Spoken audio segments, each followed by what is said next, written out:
If you've got any questions about what is happening in Seversk and how the liberation took place, you can ask him directly. I think it's going to be better. Let's give a round of applause to a hero of Russia. Let's welcome him. Naran Alexeyevich, we saw you during that TV bridge, but we don't know you personally. Can you tell us a little bit about yourself? Where are you from? How long have you been participating in the special military operation? Where did you start? I'm from Kalmykia. I started from Solidar. First, I was just an soldier, and now I'm head of the sword unit. Well, he started just as a driver, and right now he's a head of an assault unit, and more than 80 people are under his command. And he's also a hero of the Russian Federation. Don't be modest. Naran Alexeyevich, colleagues, journalists, must have seen this this meeting between President and yourself and the colleagues.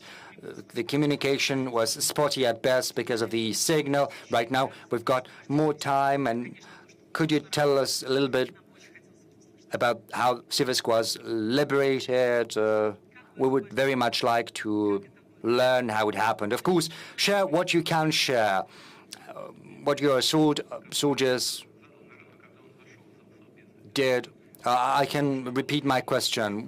I said when he came to the room of the Security Council, what was the most difficult? Well, the most difficult thing was to get to Seversk in secret because, you know, these were open fields. There were no natural shelters. That's why a decision had been made to move in small groups, clandestinely, and we managed to perform this task. We managed to accumulate forces right under the nose of the adversary, and once the accumulation happened, we waited for the command to start assault. There were many civilians that were staying in Seversk. What was the attitude of the armed forces of Ukraine to civilians? For quite some time, the civilians had been living, how shall I put it?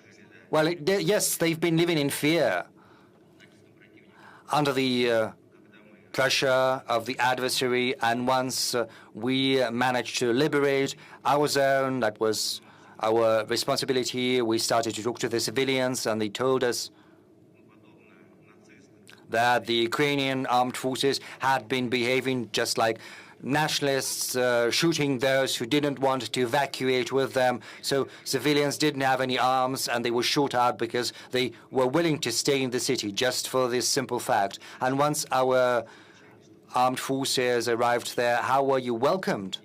When we came, people were in a very difficult state, both physically and morally, and when they saw us, they were very happy. They had been listening in secret to Russian radio, waiting for us to arrive, and they were very happy. Naran Alexeyevich, you said that when the armed forces of Ukraine were withdrawing, they were shooting the civilians. And back then you said that they were shooting down young people, yes, especially young people under 30, under 40. They were simply taken away without judge and summarily shot down, without exception. What's your current take on what's happening in this part of the front line? On the whole, it's stable. As I reported to Mr. President, we moved even further beyond Seversk. Naran Alexeyevich, when we look at you, when we listen to you, we want to repeat once again that our warriors are true warriors, true men. And what's the morale of your guys, of your soldiers, those who are under your command? We are working conscientiously and steadily, pursuing the tasks set before us by the Commander-in-Chief, and the goals of the Special Military Operations will be accomplished. Naran Alexeyevich, how many people are there under your command, and what are the losses that you've sustained? In my assault group, I've got 157 people. And when Seversk was being liberated, 24 groups had been employed to the total number of 84 people. There were minimum losses because we were moving in small groups. 4 men were lost out of 84. Those 84 had been participating in the assault itself. Let's thank the hero of Russia once again.